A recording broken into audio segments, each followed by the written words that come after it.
Señor, queremos darte las gracias en esta mañana por la oportunidad que tenemos de estar reunidos en tu nombre, de poder estar juntos, Señor, y te agradezco que podemos estar en armonía. Pedimos que tu palabra, Señor, caiga en una buena tierra en nuestros corazones, para que dé fruto en todo tiempo, Señor, que dé fruto permanentemente, en el nombre precioso de Jesús. Amén. ¿Qué pasaba con las personas, hermanos, que presenciaban las obras del Señor Jesús? ¿Cómo respondían las personas cuando veían las obras de nuestro Señor Jesús? ¿Cómo respondían? Vamos a ver algunos pasajes en la Escritura. Amén. Mateo, vamos a Mateo, por favor. Capítulo 7, y vamos a ver los versículos 28 y 29. Si recordamos, hermanos, que los capítulos 5, 6 y 7 de Mateo son las palabras de nuestro Señor Jesús en un monte. Y este mensaje empezó con las bienaventuranzas, ¿lo recuerdan? Este es el final de ese sermón en el monte, versículo 28 y 29. Y cuando terminó Jesús estas palabras, la gente se admiraba de su doctrina, porque les enseñaba como quien tiene autoridad y no como los escribas.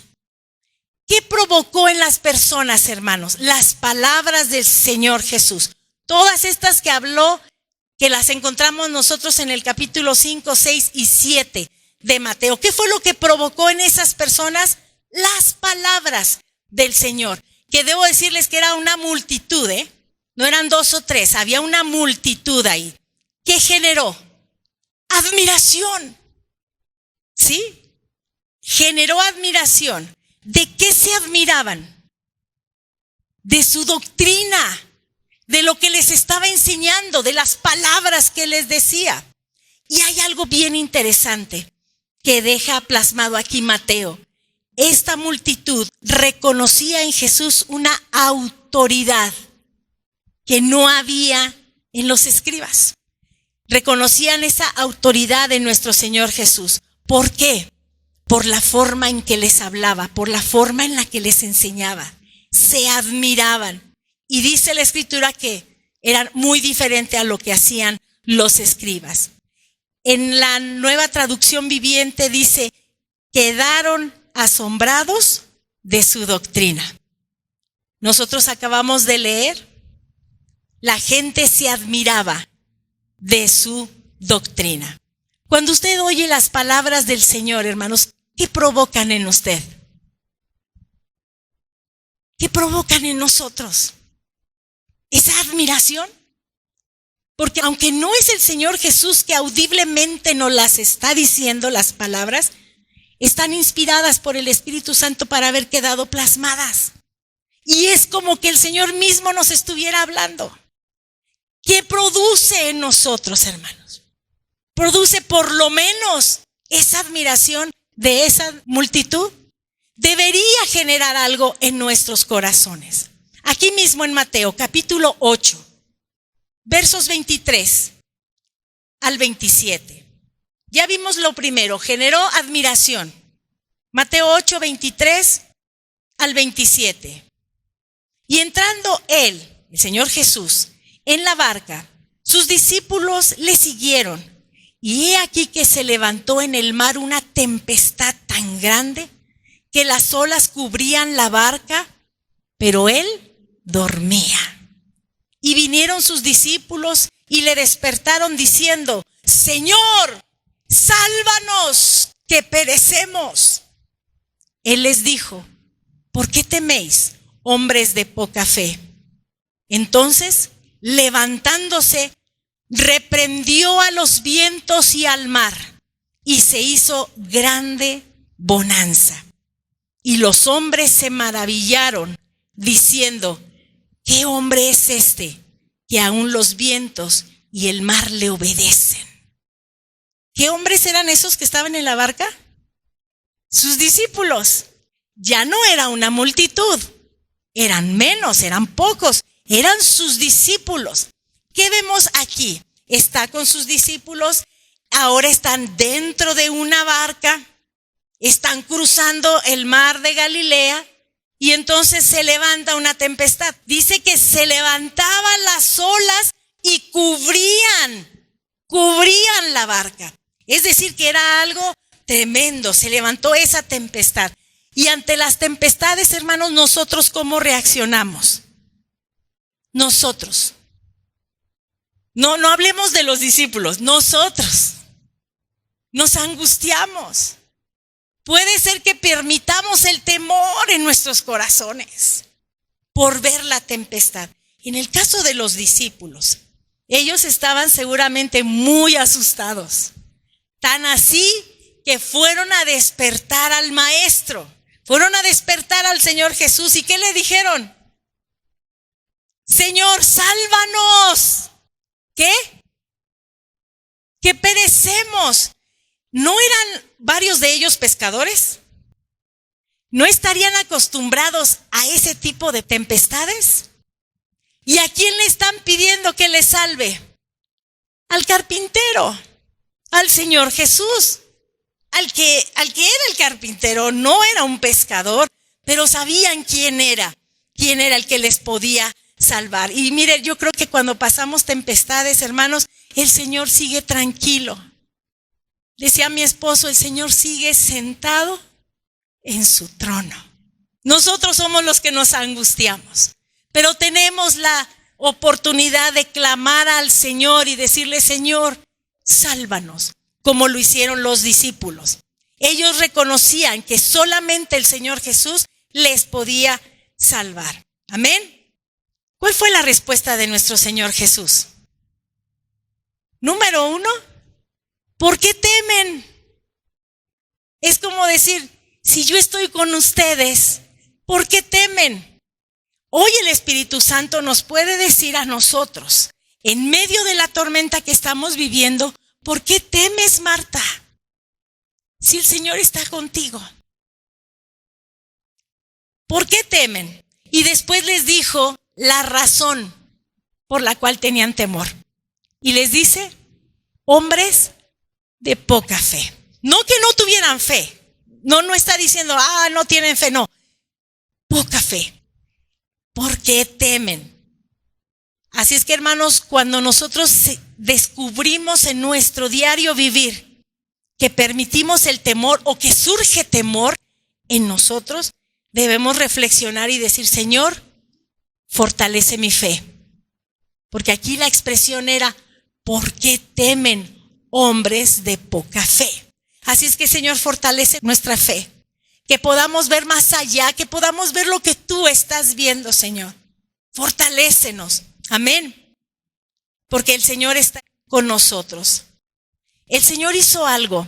Dice la Escritura que reprendió. ¿Qué entiende usted por reprender? Cuando dicen, el maestro me reprendió. No es una palabra que usemos comúnmente, ¿verdad? Pero si la conocemos, la palabra. Reprendió. Viene del griego epitimao. Del griego epitimao. Esa palabra de reprender. Significa ordenar. Significa sujetar con autoridad, deteniendo el caos. Eso fue lo que el Señor hizo. Con autoridad detuvo el caos que había en el mar, la tempestad, el viento y el mar. Y dice la Escritura que después de eso, después de que el Señor se levantó y sujetó con autoridad aquel caos, vino una grande bonanza, es decir, una gran calma. Dice otras versiones, una gran calma. ¿Cuál fue el resultado? Ya no de sus enseñanzas, ya no de la doctrina como con la multitud. ¿Cuál fue el resultado en el corazón de estos hombres que eran sus discípulos que estaban en la barca? ¿Qué es lo que dice la Escritura? ¿Qué sucedió con ellos? Se maravillaban. ¿Sí o no? Verso 27. Y los hombres se maravillaban de lo que acababa de ocurrir. con la multitud se admiraban de la enseñanza y de la autoridad con que les enseñaba. En este caso, se están maravillando. ¿Por qué? Por la autoridad que él tenía aún con la naturaleza. Porque dicen, aún los vientos y el mar le obedecen. ¡Qué maravilloso! Por eso estaban maravillados. En la Nueva Traducción Viviente dice, quedaron asombrados. Es decir, asombrados, maravillados. Es algo muy similar. Mateo 9, versículos del 1 al 8. Entonces, entrando Jesús en la barca, pasó al otro lado y vino a su ciudad. Y sucedió que le trajeron un paralítico, tendido sobre una cama. Y al ver Jesús la fe de ellos, dijo al paralítico, ten ánimo, hijo, tus pecados te son perdonados. Entonces algunos de los escribas decían dentro de sí, este blasfema. Y conociendo Jesús los pensamientos de ellos, dijo, ¿por qué pensáis mal en vuestros corazones? Porque, ¿qué es más fácil decir? ¿Los pecados te son perdonados? O decir, levántate y anda, para que sepáis que el Hijo del Hombre tiene potestad en la tierra para perdonar pecados. Dice entonces al paralítico, levántate, toma tu cama y vete a tu casa. Entonces él se levantó y se fue a su casa. Y la gente al verlo se maravilló y glorificó a Dios que había dado tal potestad a los hombres. En este momento Jesús está llegando, dice que en la barca, porque venía de Gadara, en donde estaba el endemoniado gadareno. Venía de hacerlo libre, eso estaba en Decápolis, y vino a su ciudad. ¿Qué entendemos por qué vino a su ciudad? ¿Qué podríamos pensar? ¿Cuál sería su ciudad del Señor? ¿Perdón? Nazaret podría ser, ¿verdad? Porque Galilea era toda la región. Uno podría pensar, pues Nazaret, ¿no? ¿Qué cree que no, hermanos? ¿Por qué no? Porque aquí dice que vino a su ciudad. Pues resulta, hermanos, que la base de su ministerio, el Señor Jesús tomó una ciudad como base de su ministerio. De ahí iba y regresaba. De esa ciudad iba a otro lugar y regresaba nuevamente. Y esa ciudad era Capernaum. Era Capernaum. No era su ciudad donde creció, ni tampoco su ciudad natal, porque ¿se recuerda cuál era su ciudad natal? ¿Dónde nació? En Belén. Pero después él creció en Nazaret. Entonces, ¿por qué dice aquí vino a su ciudad? Porque se refiere a la ciudad base de su ministerio. Así es de que ya sabemos a qué ciudad se está refiriendo. Vino a su ciudad, que era en donde él siempre llegaba. Y dice la Escritura, en lo que acabamos de leer, que se juntaron muchos. No habla de una multitud, pero sí dice que eran muchos. El primer pasaje nos hablaba de una multitud. El segundo pasaje era un grupo de sus discípulos. Ahora aquí se juntaron muchos con él. Y Jesús vio algo en los amigos del paralítico. ¿Qué vio? Fe. ¿Qué debe ver el Señor en nosotros cuando oramos por alguien? Fe. Eso es lo que debe verse en nosotros. Eso es lo que el Señor debe ver en nosotros. La fe de lo que estamos orando, de lo que estamos pidiendo. Así es de que les dice, ten ánimo, confía, tus pecados te son perdonados. Es lo que le dice ¿a quién? Al paralítico. ¿Cuáles son los pensamientos de los escribas ante estas palabras? Que era una blasfemia lo que estaba diciendo. Y le dicen, es blasfemo. Imagínense nada más. Ahora, ¿lo dijeron? ¿Lo expresaron? ¿Lo hablaron? No, pero el Señor conoce los pensamientos. Así es que, hermanos, seamos cuidadosos de nuestros pensamientos. Porque la ley decía, cualquiera que cometa tal cosa, y había una consecuencia. Pero Jesús dijo, miren, ya no necesitan cometerlo. Solamente con que lo piensen, con que lo deseen en su corazón, es exactamente lo mismo. Así es que por eso decimos, Señor, llevamos nuestros pensamientos aún a la obediencia de Cristo. Los pensamientos de estos hombres, de los escribas, eran esos, y Jesús los conocía. Así es de que les pone esta situación. A ver, ¿y qué será entonces más fácil? Decirle que te son perdonados los pecados o que se levante. Entonces él ya le había dado estas palabras al hombre, pero ahora le da otras palabras que eran: levántate, vete a tu casa. ¿Y qué hizo el hombre? Se levantó y se fue a su casa, obedientemente. ¿Qué sucedió con la gente? Se maravilló. La gente se maravilló porque está viendo ahora al paralítico caminar. Ya habían oído que le habían sido perdonados sus pecados, pero ahora lo están viendo caminar. Y muchas veces, hermanos, nosotros no vemos la magnitud de lo que es el arrepentimiento. Nos impacta más ver que alguien se levantó a ver lo que en lo espiritual Dios hace. Porque mucha gente en estos pasajes se maravillaban de lo que estaban viendo, ¿verdad? Pero dígame si no era algo más grandioso el decirle: tus pecados te son perdonados. Pero la gente dice aquí que se maravilló al ver al paralítico caminar. Estas personas hicieron algo más. Y eso nos enseña a nosotros que nos podemos maravillar con las obras del Señor, pero no es suficiente, hay que hacer algo más. ¿Qué pasó con estos que estaban ahí? Glorificaron a Dios. No solo se maravillaron, sino hicieron algo más. Le dieron gloria a Dios. La gente al verlo se maravilló y glorificó a Dios. Los escribas estaban pensando mal en sus corazones, ¿verdad? Ahí había dos actitudes y dos respuestas ante el mismo milagro. Era la misma escena, pero había dos corazones completamente diferentes. Actitudes completamente diferentes. ¿Cuál es nuestra actitud, hermanos, cuando vemos las maravillas del Señor? Eso es para que nosotros lo reflexionemos. ¿O estamos tan acostumbrados a que Dios haga milagros? Sí, otro milagro. Nos deberíamos de maravillar y darle gloria al Señor por la obra que está haciendo. Mateo 15, versos del 29 al 31. Pasó Jesús de allí y vino junto al mar de Galilea, y subiendo al monte se sentó allí. Y se le acercó mucha gente que traía consigo a cojos, ciegos, mudos, mancos y otros muchos enfermos.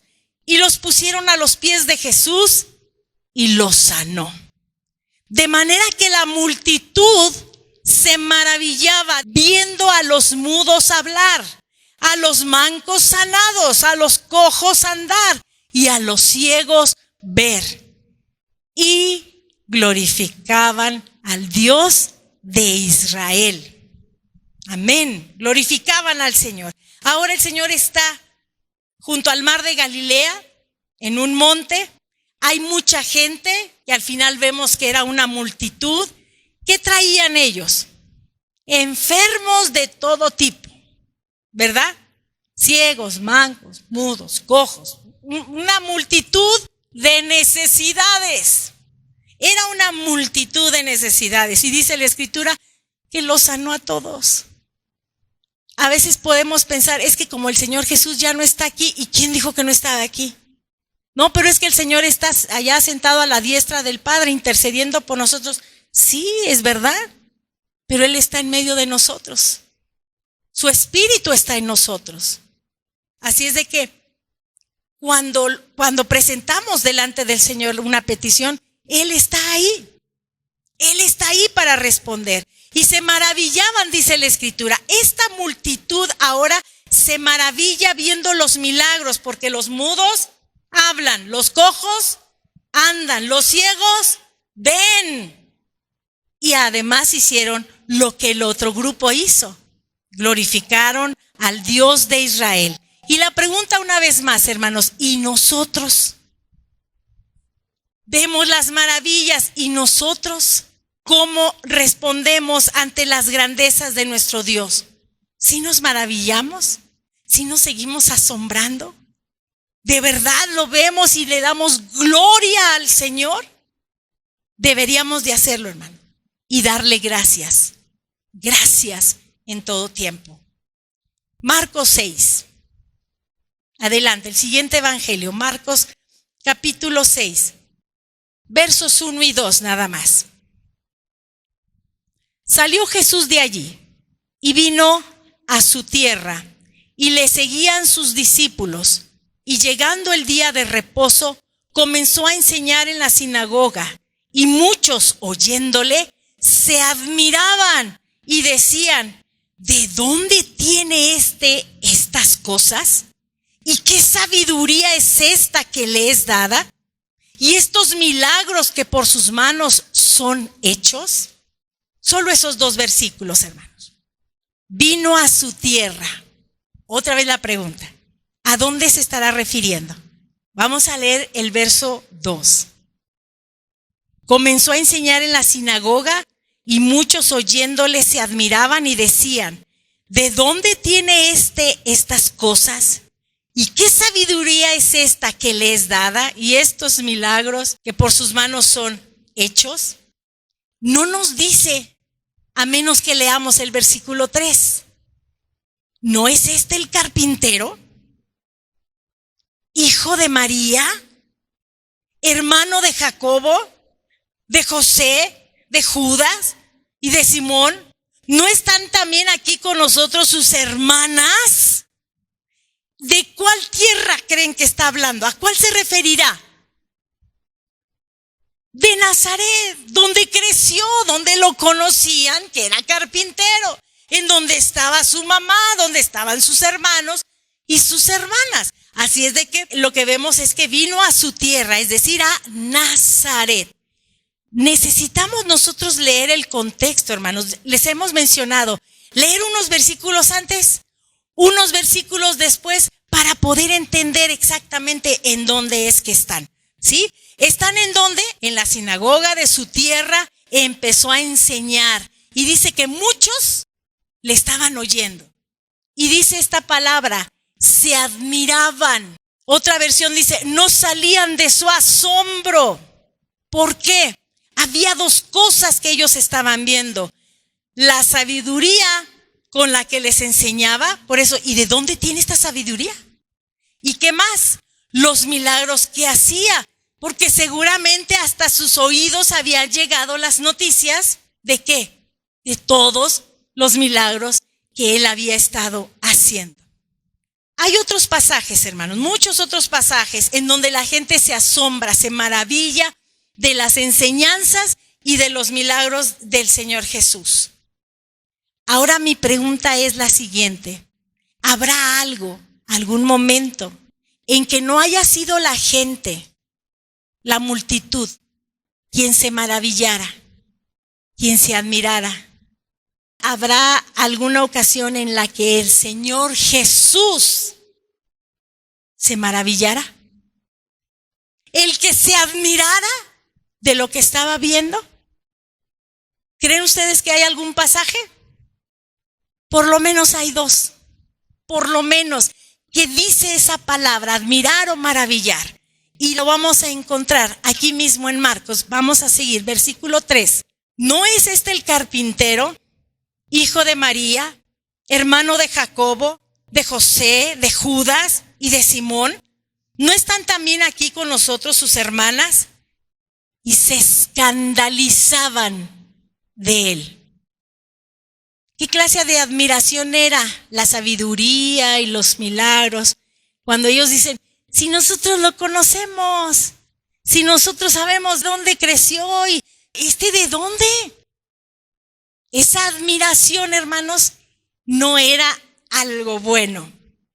No es con el sentido de algo bueno, porque dice la Escritura que se escandalizaban de él. Seguimos, verso 4. Mas Jesús les decía: no hay profeta sin honra, sino en su propia tierra, y entre sus parientes, y en su casa. No solo en su tierra, sino entre los parientes y en su propia casa. Y no pudo hacer allí ningún milagro, salvo que sanó a unos pocos enfermos, poniendo sobre ellos las manos. Y estaba asombrado. El Señor Jesús está asombrado.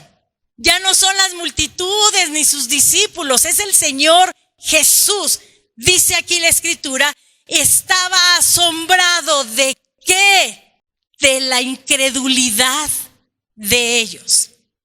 Y recorría las aldeas de alrededor enseñando. ¿Qué es lo que decían las personas que estaban admiradas de la sabiduría, de los milagros? ¿Acaso no lo conocemos? Si aquí ha vivido todos estos años. ¿De ustedes alguien se ha expresado así? ¿Y de dónde? ¿De dónde habla tan bonito? Pues sí, lo hemos visto aquí. Y esa autoridad con la que habla. Ahí había vivido por años. Lo reconocían, es el carpintero. Conocemos a su familia. ¿Cómo es posible que hable con tanta sabiduría? ¿Cómo es posible que haga milagros? ¿Cómo es posible? Se escandalizaban. Esa palabra es tremenda, hermano. Se escandalizaban de él. La admiración era de un asombro negativo. Un asombro negativo, un asombro despectivo. No solamente negativo, sino despectivo. Muchas veces podemos pensar nosotros, ¿de dónde me habla con tanta autoridad tal persona? Ellos tenían una incapacidad. Esas personas que lo estaban oyendo tenían una incapacidad para poder apreciar quién era Jesús. Porque sus antecedentes era que ya lo conocían, así es de que no podían apreciar lo que había en el Señor Jesús. Es decir, para ellos Jesús no calificaba para andar hablando de esa manera. Y tal vez para muchas personas así somos nosotros. No calificamos para hablar del Señor. Pero debo decirles, hay una cosa que el Señor nos mandó. Algo que tenemos que hacer. Y eso es ir y hacer discípulos. Ese es un mandato. Y yo no sé cuántos de los que estamos aquí lo estamos cumpliendo. Sí es verdad que podemos dar testimonio sin palabras, Efectivamente, sí podemos hacerlo sin palabras. Pero también es necesario que vayamos y hagamos discípulos. No solo creyentes, sino discípulos de Jesús. Para ellos, Jesús no calificaba para estar hablando de la manera en que lo hacía. Por eso digo que era una admiración negativa la que ellos estaban experimentando. ¿Qué les respondió el Señor Jesús? En el verso 4, no hay profeta sin honra. ¿En dónde podemos encontrar a un profeta sin honra? Solo en su propia tierra. Solo en su propia tierra. Pero es tremendo porque dice, y también estará sin honra entre sus parientes y en su casa. Cuando habla de casa, hermanos, ¿a qué cree que se refiere? A su familia más cercana. No creían en él tampoco. Dice el Evangelio de Juan, no lo busque, solo tome nota. En el Evangelio de Juan, el capítulo 7 y verso 5 dice, porque ni aun sus hermanos creían en él. Así es de que, hermanos, sí hay algo que asombró al Señor Jesús. Sí hay algo que lo pudo asombrar. ¿Y qué fue? La incredulidad. ¿Se acuerda que dijimos que era incredulidad? No es no poder creer. La incredulidad es decidir no creer. Es una decisión. Yo decido no creer. No me importa lo que esté viendo, no me importa lo que me estés diciendo. Yo he tomado una decisión. Y eso asombró al Señor Jesús. Dice que se asombró de la incredulidad de estas personas. Esa decisión de no querer creer. ¿Alguno de nosotros seremos capaces de asombrar al Señor con nuestra incredulidad? aunque conozcamos la Escritura, aunque vayamos a la iglesia, ¿seremos capaces de asombrar al Señor Jesús con nuestra incredulidad? Eso es para que reflexionemos, hermano. ¿Alguien se recuerda otro momento en el que el Señor Jesús igualmente se asombró, se maravilló? Yo les decía que hay dos pasajes. ¿Alguien se recuerda ese otro momento? ¿Podemos regresar a Mateo en el capítulo 8? Pero ahora vamos a leer del versículo 5 en adelante. Del 5 al 10, hermanos. Entrando Jesús en Capernaum, vino a él un centurión rogándole y diciendo: Señor, mi criado está postrado en casa, paralítico, gravemente atormentado. Y Jesús le dijo: yo iré y le sanaré. Respondió el centurión y dijo: Señor, no soy digno de que entres bajo mi techo. Solamente di la palabra y mi criado sanará. Porque también yo soy hombre bajo autoridad y tengo bajo mis órdenes soldados. Y digo a este: ve y va. Y al otro: ven y viene. Y a mi siervo: haz esto, y lo hace. Al oírlo Jesús se maravilló y dijo a los que le seguían: de cierto os digo que ni aún en Israel he hallado tanta fe. ¿Dónde sucedió esto, hermanos? En Capernaum, que dijimos que era su ciudad base de su ministerio. ¿Quién se acerca a él? ¿Quién viene a buscar a Jesús? No es una multitud, no son sus discípulos, no es un grupo de judíos. Viene a él un centurión. ¿Y qué era un centurión, hermanos? Era un capitán romano. No judío.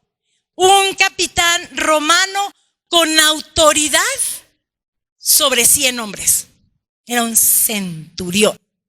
Él tenía autoridad y él viene rogándole a Jesús. ¿Quién tenía dominado al pueblo de Israel en ese momento? Los romanos. Él, que era un centurión, que era un capitán, tenía autoridad sobre los judíos. Pero este hombre viene a rogarle a Jesús. Tiene una actitud de humildad, una actitud humilde, porque lo registra la Escritura, que viene a rogarle y le dice: Señor. ¿Se percató usted que cuando se acerca le dice Señor? Esta palabra es del griego Kyrios. Señor es Kyrios.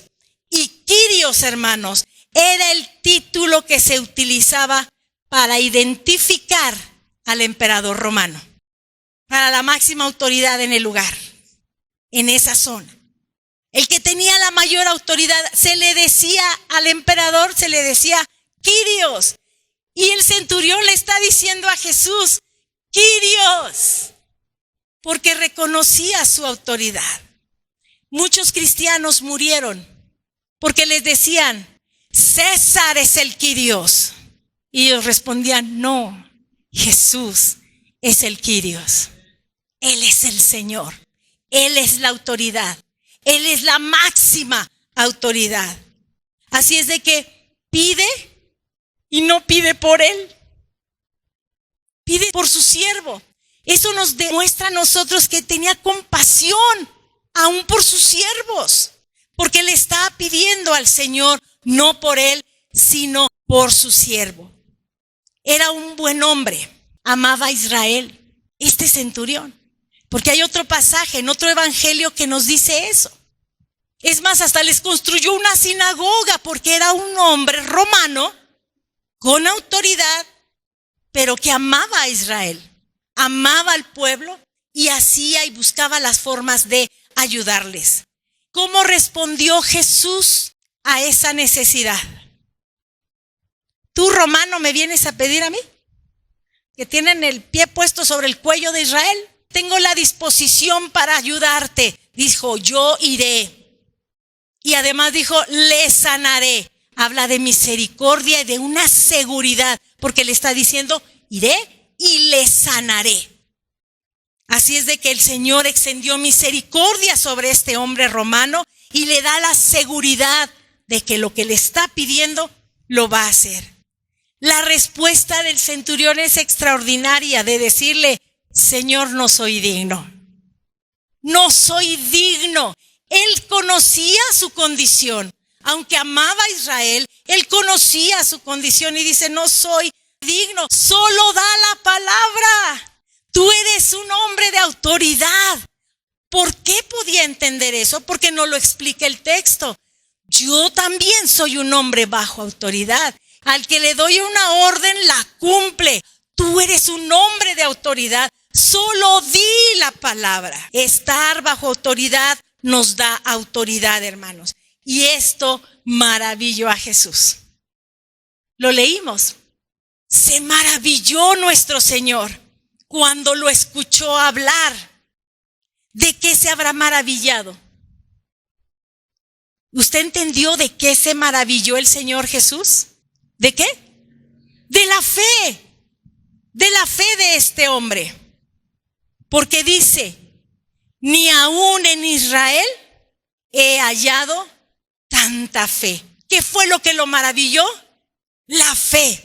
¿Qué lo asombró en su tierra? La incredulidad.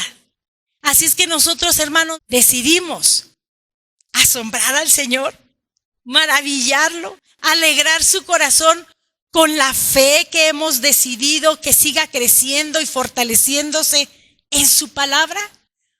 ¿O lo maravillamos y lo asombramos con la gran incredulidad que aún viendo pareciera que no estamos viendo? Que conociendo pareciera que no sabemos nada. Estos son los dos momentos que plasma la Escritura, que el Señor se asombró o se maravilló. ¿Qué es lo que nosotros podemos presentarle al Señor? ¿Nuestra incredulidad o la fe? Hermanos, a todos nos fue dada una medida de fe. Nadie podría decir: es que a mí Dios no me dio fe. Todos hemos recibido fe. ¿Y de qué depende que esa fe crezca? ¿De qué depende que esa fe se aumente? Porque acuérdense que a sus discípulos les dijo: hombres de poca fe. Hay quien tiene fe, pero está muerta, no está viva.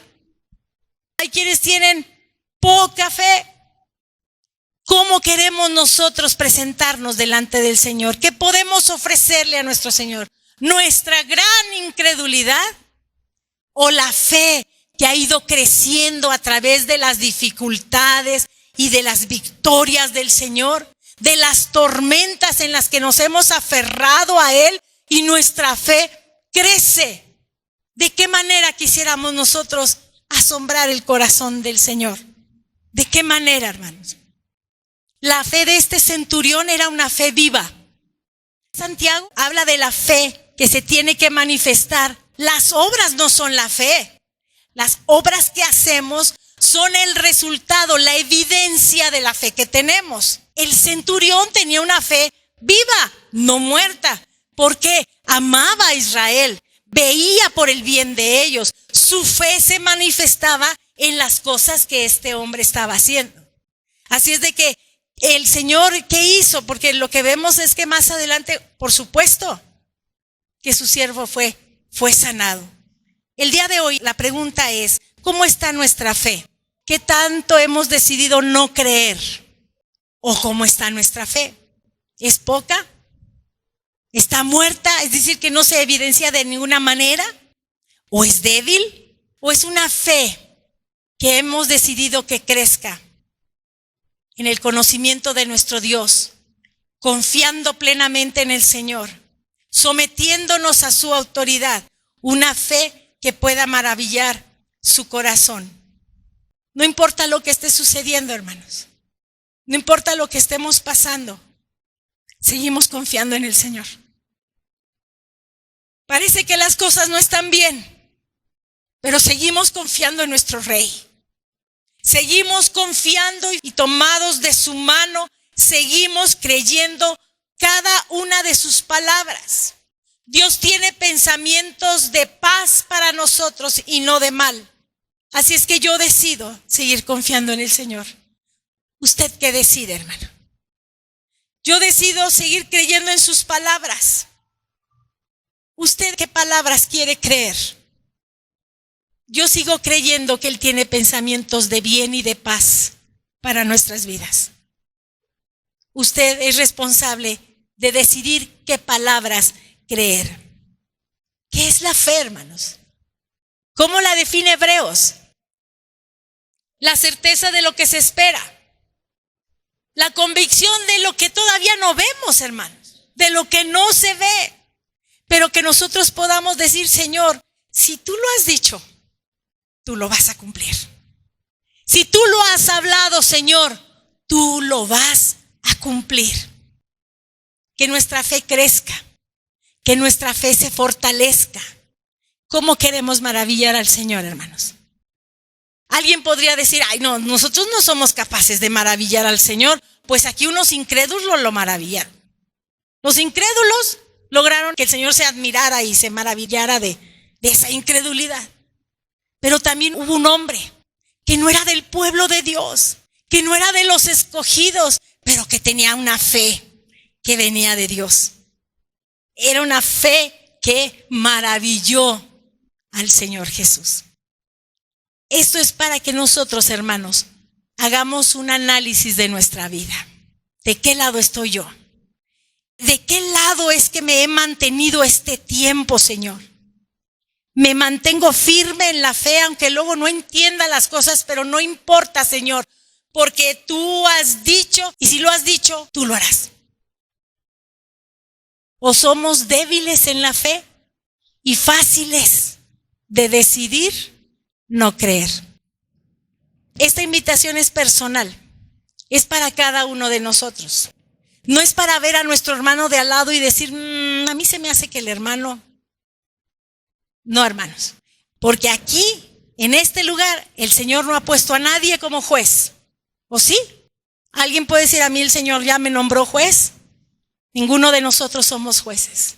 Más bien nosotros tenemos que pararnos frente al espejo, que es este, para decir, Señor, ayúdame a corregir lo que tengo que corregir, a cambiar lo que tengo que cambiar, a rendirme a lo que me tengo que rendir, Señor, y que se haga tu voluntad en mi vida. Amén. Podemos decir, somos hombres de fe, somos mujeres de fe. Señor, queremos que nuestra fe crezca. Amén. Vamos a orar, hermanos. Amado Señor, queremos dar gracias. Gracias por tu palabra, Señor. Gracias por recordarnos todos esos momentos en que tus palabras y tus milagros maravillaron a tanto, Señor. Pero también te damos gracias, Señor, por recordarnos lo que maravilló tu corazón en ese tiempo. Líbranos, Señor, de la incredulidad, de decidir no creer tus palabras, Señor. Líbranos de eso. Tomamos, Señor, la decisión de creer tus palabras, de ponernos bajo tu autoridad, Señor, en el nombre de Jesús. Y pedimos, Padre, que la fe que has depositado en nuestros corazones siga creciendo, Señor, se siga fortaleciendo, que sea una fe viva, Señor, en el nombre de Jesús. Que por esa fe, Señor, podamos maravillar tu corazón. Te damos las gracias, Señor, porque sabemos que la presencia de tu Espíritu Santo en nuestras vidas nos ayudará a lograrlo. Tu Espíritu Santo nos recordará todas las palabras que tú has hablado, Señor, y que son vida para nuestras vidas. En el nombre de Jesús, en el nombre precioso de Jesús, Señor, nos rendimos a ti, pidiéndote, Señor, que hagas en nuestros corazones esa obra perfecta. La obra que un día iniciaste continúe en nuestras vidas, en el nombre precioso de Jesús. Gracias, Señor, por la certeza que tenemos en lo que esperamos en ti, por la convicción de aquello que aún no vemos, Señor, pero que podemos decir, Si tú lo has hablado, Señor, tú lo vas a cumplir. Porque tú no eres hombre para mentir, ni hijo de hombre para arrepentirte, Señor. Te damos las gracias en el nombre de Jesús. Amén. Amén.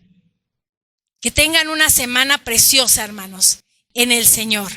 Sigamos orando con fe.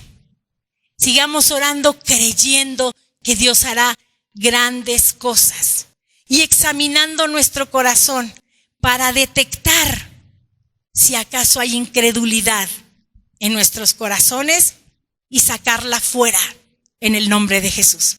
Amén. Que el Señor les bendiga, hermanos.